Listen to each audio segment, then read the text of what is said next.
യഥാർത്ഥത്തിൽ പിണറായി വിജയന്റെ തൊലിക്കെട്ടി അത് ഒരു അസാമാന്യ തൊലിക്കെട്ടിയാണ്. കേരളത്തിലെ എത്രയോ മുഖ്യമന്ത്രിമാർ കേരളത്തിലുണ്ടായിട്ടുണ്ട്. അവർക്കെതിരെ പലർക്കെതിരെ പല ആരോപണങ്ങളും ഉണ്ടായിട്ടുണ്ട്. പക്ഷേ മുഖ്യമന്ത്രിമാരെ പറ്റിയും അവരുടെ കുടുംബാംഗങ്ങളെ പറ്റിയും ഇത്രത്തോളം ആരോപണങ്ങൾ നേരിടേണ്ടി വന്ന മറ്റൊരു മുഖ്യമന്ത്രി കേരളത്തിലുണ്ടായിട്ടില്ല. ഒരു പക്ഷേ അവർ അധികാരത്തിൽ നിന്ന് പുറത്തു പോകുമ്പോൾ സ്വാഭാവികമായും അവർക്കെതിരെയുള്ള ആരോപണങ്ങളൊക്കെ നിലയ്ക്കാറാണ് പതിവ്.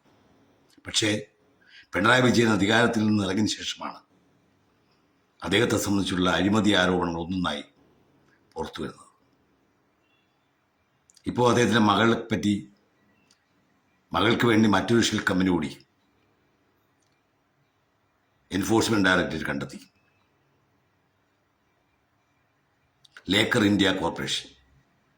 ലേക്കർ എന്ന വാക്കിൻ്റെ അർത്ഥം കൂടെ കൊണ്ടുപോയി ഉപയോഗിച്ചു എന്നൊക്കെയാണ്. അത് ഉറുദു പദമാണ്. ഈ വാക്ക് തൻ്റെ കമ്പനിക്ക് ഇട്ടതിൻ്റെ അർത്ഥം എന്താണ് എന്ന് എത്ര ആലോചിച്ചിട്ടും പിടികിട്ടുന്നില്ല. ഇനി കൂടെ കൊണ്ടുപോയി എന്ന് പറയുന്നത് കേരളത്തെ ഒന്നടങ്കം വിറ്റ് കൊണ്ടുപോകാൻ വേണ്ടി ഉദ്ദേശിച്ചിട്ട് ഉണ്ടാക്കിയ ഒരു കമ്പനിയാണോ എന്നറിയില്ല. പക്ഷെ അത് കോഴിക്കോട്ട് പന്തിരാങ്കാവിലുള്ള ഒരു കടകെട്ടിടത്തിൽ ഒറ്റമുറിക്കടയിൽ അതിൻ്റെ മുന്നിലൊരു സമീപകാലത്ത് എഴുതി വെച്ച വെള്ളപ്പേപ്പറിൽ എഴുതി വെച്ച കമ്പനിയുടെ പേരും അതിനുമായി ബന്ധപ്പെട്ട രജിസ്ട്രേഷൻ നമ്പരും ഇതൊക്കെ കളവിൻ്റെയും കാപട്യത്തിൻ്റെയും തനി നിറം മനുഷ്യനെ ബോധ്യപ്പെടുത്തുന്നതാണ്. ഇതിനൊക്കെ എങ്ങനെ പറഞ്ഞ് വെളുപ്പിക്കാൻ ഇനി പിണറായി വിജയന് കഴിയും? താങ്കളും താങ്കളുടെ മക്കളും താങ്കളുടെ മരുമകനും ഭാര്യയും എല്ലാം കൂടി ചേർന്ന് കേരളത്തിൽ എത്ര കോടി രൂപ നിങ്ങൾ വിറ്റ് തീർത്തിട്ടുണ്ട്? ഇതുവരെ തൻ്റെ മുഖ്യമന്ത്രി പദം നിലനിർത്താൻ വേണ്ടിയും അതിൻ്റെ ആഡംബരവും ആഘോഷവും കാണിക്കാൻ വേണ്ടി എത്ര കോടിക്കണക്കിന് രൂപയാണ് ചിലവാക്കിയിട്ടുള്ളത്? താങ്കൾ കാട്ടിക്കൂട്ടിയ ധാർഷ്ട്യവും ഗർവും ഈ നാട്ടിലെ ജനങ്ങൾ എത്രമാത്രം സഹിച്ചു? ഇതൊക്കെ താങ്കൾ മറുപടി പറയേണ്ടി വരും. താങ്കളുടെ മകളും മറുപടി പറയേണ്ടി വരും.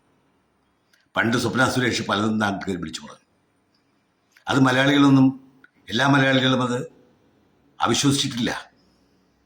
അത് ഇന്നും വിശ്വസിക്കുന്ന അനേകം മലയാളികൾ കേരളത്തിലുണ്ട്. ആ പെൺകുട്ടി പറഞ്ഞത് സത്യമാണെങ്കിൽ, അവളുടെ കണ്ണുനീരിൽ വീണ കണ്ണുനീർ സത്യമാണെങ്കിൽ താങ്കളും കാണേണ്ടി വരും. സ്വപ്ന സുരേഷ് ഏത് ജയിലിലാണോ കിടന്നത് ആ ജയിലിൽ കിടക്കുന്ന താങ്കളുടെ മകളെ. ഇതാണ് കാലത്തിൻ്റെ കാവ്യനീതി എന്നൊക്കെ നമ്മൾ പറയുന്നത്. അധികാരം കൈ കിട്ടുമ്പോൾ ആർത്തി പിടിക്കുന്നവർക്കെല്ലാം ഉണ്ടാകാവുന്ന ദുഃഖപര്യവസാനം അത് താങ്കളുടെ കാര്യത്തിലും സംഭവിക്കും.